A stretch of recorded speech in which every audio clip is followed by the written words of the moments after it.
Bonjour et bienvenue. Aujourd'hui, on va décortiquer ensemble la toute première leçon d'un texte assez particulier, un cours en miracle. Alors la leçon nous lance directement avec cette idée. Une phrase courte, puissante et, il faut le dire, un peu déstabilisante. C'est vraiment la base de tout ce qui va suivre. Une idée radicale, oui, c'est le mot. Alors qu'est-ce que ça signifie vraiment? On va plonger dedans pour voir comment cette simple phrase cherche à bousculer complètement notre perception du monde. L'instruction, elle a l'air toute simple. On regarde autour de soi et on applique cette idée à tout ce qu'on voit. Peu importe quoi. L'objectif en fait, c'est de commencer à décoller les étiquettes, les significations que notre esprit a automatiquement plaquées sur chaque chose. D'accord, mais concrètement, comment on fait? Le cours est très précis là-dessus. Il propose un exercice bien défini, avec des étapes claires. L'exercice se fait en 2 temps. D'abord, on commence par ce qui est tout près, dans notre environnement immédiat. Et puis, tout doucement, on élargit son champ de vision. C'est une progression très simple. Par exemple, on peut commencer par des objets tout simples, neutres. On regarde une table et on pense, tranquillement, cette table ne signifie rien. Puis on passe à une chaise. On la traite exactement de la même manière, sans faire de différence. Et c'est là que ça devient, disons, plus personnel. L'exercice nous invite à appliquer la même idée à notre propre main. Ensuite, on étend le regard un peu plus loin, vers une porte par exemple, et puis à tout ce qui nous vient, sans forcer. Et pour finir, on l'applique même à un corps, que ce soit le sien ou celui de quelqu'un d'autre. L'objectif est limpide, tout mettre au même niveau, pour réaliser qu'en fait c'est nous qui donnons un sens à tout, de l'objet le plus banal à ce qu'on croit être le plus intime. Attention, il ne s'agit pas juste de répéter des phrases comme un robot. Pour que l'exercice porte ses fruits, il y a des principes clés à comprendre, des sortes de règles du jeu. L'état d'esprit est crucial. L'idée, c'est d'appliquer la phrase de manière fluide, sans faire de tri. On ne doit pas se dire « ça, c'est important, ça l'est moins ». Il faut aussi éviter de transformer l'exercice en un rituel rigide ou de se forcer. Et voilà le cœur du principe. L'impartialité totale. Une table, une main, un corps, une ombre, tout est logé à la même enseigne. C'est la toute première étape pour commencer à déconstruire nos jugements automatiques. Le texte donne aussi des conseils très pratiques. Combien de fois, pendant combien de temps? C'est très cadré pour ne pas se sentir perdu. Les indications sont claires pour ne pas en faire trop. On suggère de ne pas faire l'exercice plus de 2 fois par jour, par exemple une fois le matin et une fois le soir. Et chaque séance doit être courte, environ 1 minute, pas plus. Ici, c'est vraiment la qualité qui prime sur la quantité. Et ça, c'est peut-être le point le plus important. Le texte insiste là-dessus, le ressenti compte plus que le chronomètre. Le calme, l'aisance, c'est ça la vraie clé de la pratique. Bon, on a vu le comment, les règles du jeu, mais au final, pourquoi faire tout ça? Quel est le véritable objectif de cet exercice qui a l'air si simple? En réalité, cette leçon n'est pas une destination. C'est un point de départ. C'est la première petite fissure dans le barrage de nos certitudes, le tout début d'un processus pensé pour transformer notre regard sur le monde, de A à Z.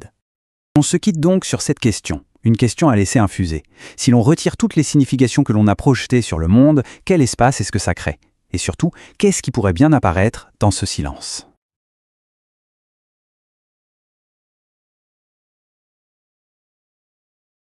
Bonjour, aujourd'hui on se penche sur une phrase.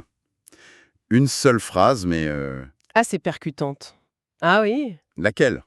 elle vient de la toute première leçon d'un texte qui s'appelle Un cours en miracle. Et la phrase c'est Rien de ce que je vois dans cette pièce, ou dans cette rue, ou de cette fenêtre, ne signifie quoi que ce soit. Hmm. En effet, c'est direct comme entrée en matière. Ça interpelle. Carrément. Alors, l'idée aujourd'hui, c'est de décortiquer ça. Comprendre la leçon, la méthode, qui est très très précise, et ce que ça propose. On va rester collé au texte, hein. Bonne approche. C'est important avec ce genre de matériel. Alors, voilà. Rien de ce que je vois ne signifie quoi que ce soit. Qu'est-ce que ça peut bien vouloir dire? C'est radical, non? Comme point de départ? Oui, c'est radical, et c'est sûrement voulu. Le fait que ce soit la leçon numéro 1, ça suggère que c'est une fondation, quelque chose d'essentiel pour la suite du cours. Une fondation. Oui, sans aller trop loin. On sent bien que ça cherche à nous faire douter de notre perception habituelle. Ça ne demande pas d'y croire sur parole, attention. Non, c'est un exercice. Exactement. C'est une invitation à faire une expérience très concrète. Une première marche. Bien définie. Bon, alors explorons cette idée centrale. Rien de ce que je vois ne signifie quoi que ce soit. C'est absolu. Et les exemples donnés, la pièce, la rue, la fenêtre, ça montre bien que ça vise tout l'environnement visible, quoi. Tout à fait. L'application est universelle pour ce qui est vu. Il n'a pas d'exception. On ne peut pas y échapper, on dirait. Tout ce qui passe devant les yeux. Hop! C'est ça. Et ce qui est frappant, c'est cette instruction de suspendre activement le sens qu'on donne aux choses. Le texte, à ce stade, il n'explique pas pourquoi ces choses n'auraient pas de signification. Ah non, pas de justification philosophique, là. Pas ici, non. Il dit juste « affirmez-le ». Pour chaque chose que vous regardez, affirmez-le. C'est très pragmatique. D'accord. L'accent est vraiment mis sur l'action. Observer, puis verbaliser, mentalement ou peut-être même à voix basse, cette absence de signification. Mais juste pour l'exercice, hein. Pour l'exercice. On pourrait presque voir ça comme une tentative de créer un petit espace mental. Un bref moment où on se détache de nos jugements automatiques. Oui, comme appuyer sur un bouton pause mentale sur notre machine à interpréter. C'est ça. Voilà. Mais c'est la méthode d'application qui rend ça vraiment concret. Et c'est là, je trouve, que ça devient super intéressant. Le texte nous guide vraiment pas à pas. Oui, c'est très détaillé. Maintenant, regarde lentement autour de toi et exerce-toi à appliquer cette idée très concrètement à tout ce que tu vois. Et là, les exemples. Cette table ne signifie rien. Cette chaise ne signifie rien. Bon, jusque-là, ça va. Objet extérieur. Classique. Mais après, cette main ne signifie rien. Ce pied ne signifie rien. Là, oups, ça devient plus personnel. Mhm. Et puis on revient aux objets. Ce stylo ne signifie rien. Et ça continue, ça élargit encore. Cette porte ne signifie rien. Ce corps ne signifie rien. Encore plus personnel. Cette lampe ne signifie rien. Ce panneau ne signifie rien. Cette ombre ne signifie rien. Ce mélange est fascinant. Oui, des objets inertes, des parties de soi, des choses très tangibles comme une porte, et même un phénomène comme une ombre, tout y passe. Et ce mélange, il est absolument central. Le texte insiste sur les principes de cette application. D'abord, pas d'ordre spécifique. Tu regardes autour, et ce que ton regard accroche, c'est ça l'objet de l'exercice. D'accord, pas de liste préétablie. Non. Et deuxièmement, et là c'est peut-être le point le plus déroutant, aucune distinction entre les choses. Ni de valeur, ni de nature. Ah oui, La phrase exacte c'est « une chose est comme une autre quand il s'agit d'appliquer l'idée ». Cette non-discrimination, elle est radicale. Et c'est vraiment le cœur de l'exercice. une table, une main, une ombre, son propre corps. Tout mis dans le même sac pour cette minute d'exercice. Exactement. Tous logés à la même enseigne. C'est là que ça craque un peu, non? Enfin, je veux dire, c'est instructif, justement. Mettre ma main, qui est vivante, qui est sensible, qui est, moi, en quelque sorte, sur le même plan qu'une chaise inerte, l'esprit y résiste forcément. Et c'est probablement ça un des effets recherchés. Justement, ça nous force à observer notre propre tendance à classer, à hiérarchiser, à donner plus de valeur à certaines choses qu'à d'autres. Ah, d'accord. En exigeant cette application uniforme ne signifie rien, pour tout, sans exception, sans préférence, l'exercice il agit un peu comme un révélateur. Un révélateur de quoi? De nos attachements, de nos catégories mentales habituelles. L'idée, c'est pas de croire dur comme fer qu'une main et une chaise, c'est pareil. Non, bien sûr. Mais c'est de pratiquer l'acte de leur appliquer la même affirmation et de voir ce que ça déclenche en nous, cette pratique. D'accord, je vois mieux. C'est l'acte qui compte, plus que le contenu philosophique à ce niveau-là. C'est ça? C'est ça. Et le texte insiste aussi sur un autre point, ne pas essayer de tout couvrir. Il faut éviter que ça devienne ritualiste. Qu'est-ce que ça veut dire ça, ritualiste, dans ce contexte? C'est une bonne question. Le texte ne le définit pas noir sur blanc, mais on peut déduire. Ritualiste, ça suggère sans doute une répétition mécanique, vide. Ah, comme réciter sans y penser. Voilà. L'idée, c'est pas de dire la phrase le plus de fois possible en une minute. C'est plutôt d'appliquer l'idée consciemment, avec attention, à quelques objets qui se présentent naturellement au regard. Sans en faire une performance. Exactement. Pas une checklist à cocher. L'important, c'est de ne rien exclure volontairement. Si ton regard tombe sur quelque chose, hop, tu appliques l'idée. Si tu rates un truc, c'est pas grave. D'accord. Donc, cet avertissement contre le ritualisme, ça semble vouloir préserver la qualité de l'attention, l'intention derrière l'exercice, plutôt qu'une simple récitation. Ok, donc une application attentive, mais sans pression. Ça colle bien avec les autres consignes pratiques d'ailleurs. Lesquels ?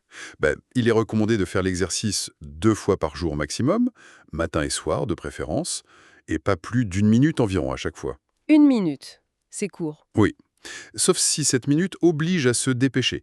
Dans ce cas, il vaut mieux prendre un peu plus de temps. L'instruction clé, c'est « à ton aise et sans hâte Hmm. Ces contraintes de temps et de fréquence, elles sont très révélatrices, je trouve, de la pédagogie qui est proposée là. ». C'est-à-dire, 1 minute, 2 fois par jour, c'est vraiment très peu. Ça suggère une approche douce, progressive.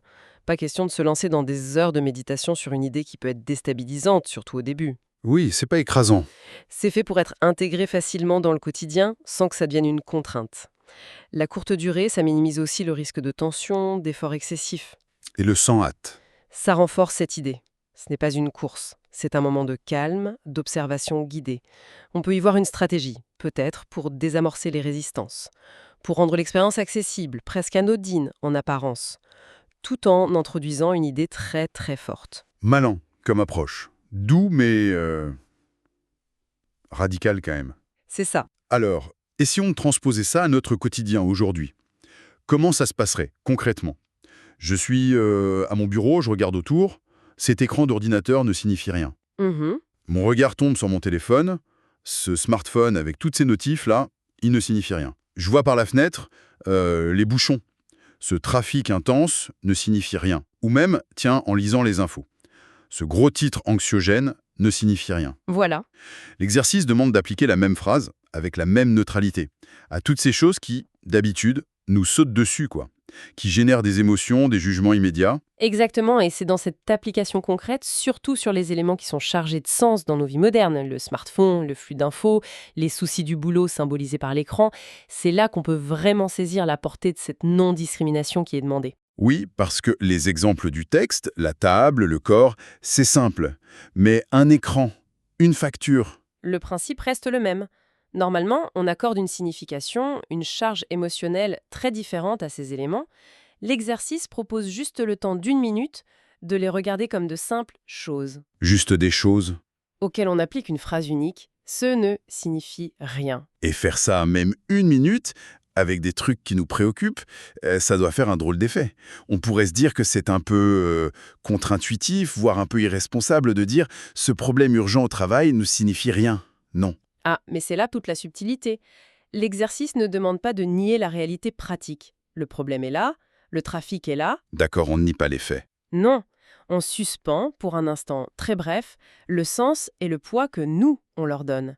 C'est un acte de distanciation perceptive. Une mise à distance. Oui. Quel effet ça produise de regarder ce problème urgent, non pas comme un tourbillon d'émotions et de conséquences futures, mais juste comme une chose vue. Une chose à laquelle on applique temporairement l'idée ne signifie rien. Hmm. Le texte ne le dit pas ici, mais l'expérience même de cette suspension, c'est probablement ça le but. C'est une sorte de micro-entraînement, Un entraînement à quoi? à observer sans être immédiatement aspiré par le jugement ou l'émotion. Et c'est l'uniformité radicale de l'application qui rend l'exercice puissant. Ça court-circuite nos filtres habituels. Je commence à mieux saisir. C'est pas une négation du monde, mais une sorte de reset cognitif, comme vous disiez tout à l'heure. On pourrait dire ça, écrire quelque chose. Cette première leçon, c'est peut-être juste ça, apprendre le geste d'effacer. Oui, l'analogie de l'ardoise, ça capture bien cet aspect de suspension, de nettoyage perceptif. Et ça mène directement à une question fondamentale que cette leçon soulève implicitement. Laquelle? Que se passe-t-il? Quelle expérience émerge quand on cesse, même si c'est brièvement et un peu artificiellement au début, d'investir chaque chose vue d'une signification toute faite, souvent chargée émotionnellement? Et plus spécifiquement, en quoi est-ce que l'instruction de le faire sans aucune discrimination, en mettant une ombre et son propre corps sur le même plan pour cet exercice, en quoi ça défie et potentiellement déconstruit nos habitudes de perception les plus ancrées? Ça défie notre besoin quasi compulsif de donner du sens à tout. De tout de suite classer, juger, étiqueter tout ce qui entre dans notre champ de vision. Ouais, C'est une confrontation, mais une confrontation douce, en fait. Très encadrée par la durée courte, la consigne de faire ça à son aise. tout à fait. Une confrontation douce, mais potentiellement profonde avec nos propres mécanismes mentaux. Le cadre très précis, court, régulier, pas ritualiste, mais strict sur la non-discrimination, ça donne un espace sécurisé pour commencer à observer ces mécanismes en action. Une micro-expérience. C'est ça, une invitation à une micro-expérience de perception alternative. Bon, si on devait résumer l'essentiel de cette exploration de la leçon 1, on a une idée de départ forte, presque choquante. Rien de ce que je vois ne signifie quoi que ce soit. Oui. Une méthode d'application très simple en apparence, mais exigeante parce qu'elle ne fait pas de différence.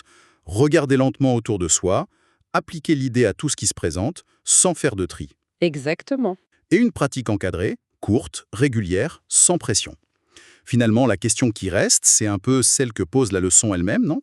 Alors, qu'est-ce que tout cela signifie? C'est une excellente synthèse. Cette première leçon, elle se présente vraiment comme un exercice d'observation très structuré. Le but, c'est d'initier un détachement temporaire des significations habituelles qu'on projette sur le monde visible. Un détachement temporaire. Oui, la méthode est simple, mais radicale dans son uniformité. Le cadre ton court, régularité douce, la rend accessible. C'est clairement posé comme une première étape, une invitation à expérimenter une autre manière de regarder, en suspendant le jugement de signification immédiat, ne serait-ce qu'une minute ou deux par jour. D'accord. Et pour finir, quelles pensées ou quelles questions on pourrait laisser en suspens qui viendraient directement de cette analyse? Eh bien, puisque cette leçon insiste tellement, si spécifiquement sur le domaine du visible, rien de ce que je vois, ça ouvre une question intéressante sur ce qui n'est pas directement vu. C'est-à-dire? Qu'en est-il des pensées, des émotions, des sensations internes? La leçon n'en parle pas ici. Elle se limite strictement au champ visuel. Quelle place est-ce qu'elle pourrait avoir dans ce processus? Ça, c'est une piste. Ou alors une autre piste, peut-être plus directe. La leçon nous propose d'adopter activement, le temps d'un exercice, le postulat que les choses vues n'ont pas de signification. Au-delà de l'analyse intellectuelle qu'on vient de faire, quelle expérience ça représente, réellement, d'aborder le monde, même fugitivement, à partir de cette affirmation? De le vivre, en fait. Voilà. De le vivre pleinement dans le cadre donné, sans jugement et sans discrimination. Qu'est-ce que ça fait, concrètement, de regarder sa main, puis une ombre, et d'affirmer la même chose pour les deux? C'est peut-être là, dans cette expérience directe, que se situe le véritable apprentissage de cette première étape. Ces podcasts ne constituent pas une interprétation officielle de Un cours en miracle. Ils ne prétendent ni expliquer le cours dans son entièreté, ni remplacer l'étude personnelle du texte.